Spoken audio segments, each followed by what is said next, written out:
Buenas tardes. Mi participación en este congreso es con la ponencia El lenguaje en la educación superior, la vida como texto, que es básicamente un compendio de estrategias didácticas para acercar a los jóvenes al lenguaje escrito en las universidades.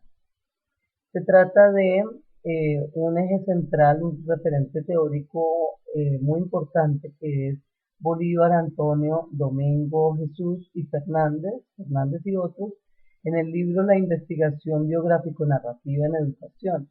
Estos son autores de Barcelona, que en ese libro expresan lo siguiente, y estoy basándome en este texto. Abro comillas. Si bien una cosa es la vida de cada cual y otra es su recuento narrado a uno mismo, o como es más común, a otros, ya sea por iniciativa propia o a solicitud, su enunciación es un poderoso dispositivo o estrategia para producir la vida, configurar la identidad y muy especialmente conocerla, la vida como texto. De ahí el nombre de la ponencia.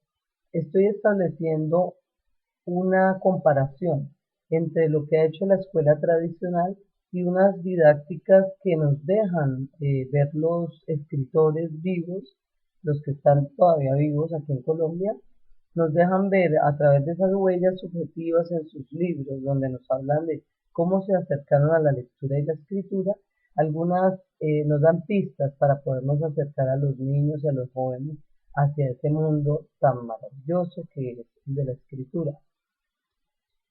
Aquí tratamos de romper un poco con las técnicas. Aquí lo que queremos es mirar las experiencias de los autores. Para ello trabajo con Héctor Abad Faciolince, un autor bogotano, de aquí de Colombia, que escribe en un libro que se denomina Las formas de la pereza, habla acerca de la importancia de la obsesión. Entonces él dice, la obsesión es lo que permite concentrarse horas y horas en un mismo asunto y esa concentración en tiempo y en intensidad precisamente concreta, es decir, reúne, enfoca todas las fuerzas del cerebro y de la sensibilidad hacia una misma dirección. Entonces él nos plantea que el escritor siempre será un obsesivo. Y lo que tenemos que buscar es con nuestros estudiantes cuáles son las ideas que a ellos les surgen para poder que se conviertan también en unos obsesivos frente a querer escribir un texto. El otro autor con el que trabajo, que es de Medellín, también colombiano, se llama Mario Escobar Velázquez y escribe un libro que es un diario, el diario de un escritor en el 2001. El autor se murió hace poco. Él dice ahí en este texto, hablando acerca de como una analogía de lo que es escribir y cazar, como el ejercicio de la cacería. A veces, abro comillas, dice, a veces creo que sí, que se aprende a escribir. Es cuando las palabras no se oponen y antes bien colaboran, cuando se llega al zumo sin cáscara, sin pepas, sin bagazo. Cuando se está allí en esa situación es un goce verdadero que es además sumamente complejo. Algo tiene de la emoción de la cacería. Hay que saber, por ejemplo, lo que es enfrentarse a un tigre de los nuestros, el jaguar libre mirándonos sin miedo con sus ojos de luz.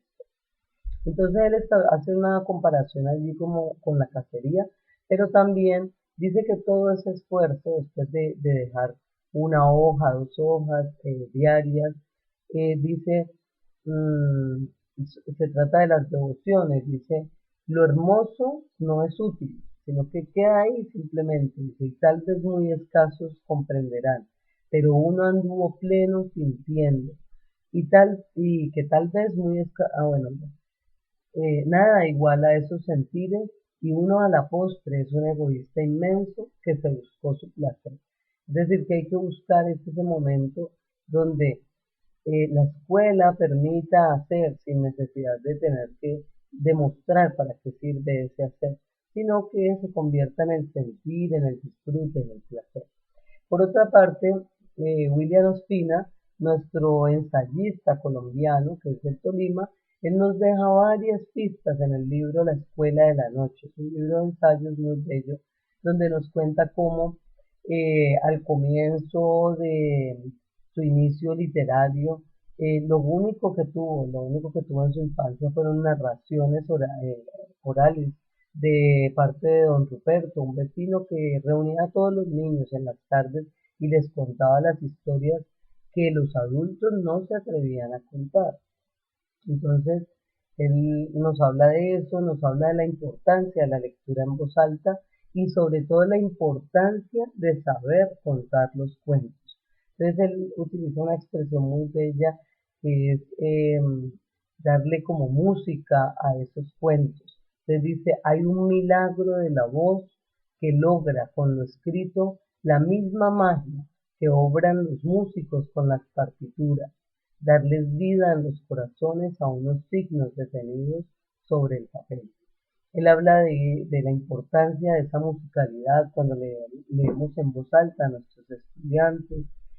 También en esta ponencia trabajo con un autor importante en Latinoamérica que se llama Humberto Maturana y en su libro El sentido de lo humano nos expresa esa relación tan importante entre el lenguaje y las emociones, que es otro punto de referencia eh, supremamente relevante en nuestras clases.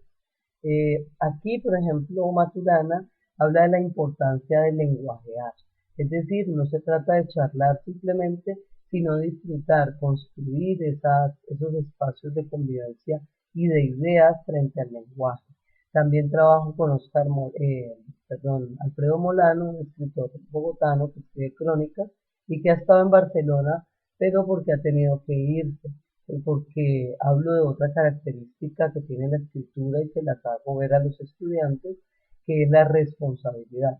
En el libro Desterrados, Alfredo Molano nos cuenta, abre comillas, decidí escribir este libro cuando abrí la puerta del piso al que llegué en Barcelona una tarde triste y oscura de febrero, hace cerca de 3 años. El silencio me golpeó la cara y el vacío, lo confieso, hizo vacilar mis convicciones.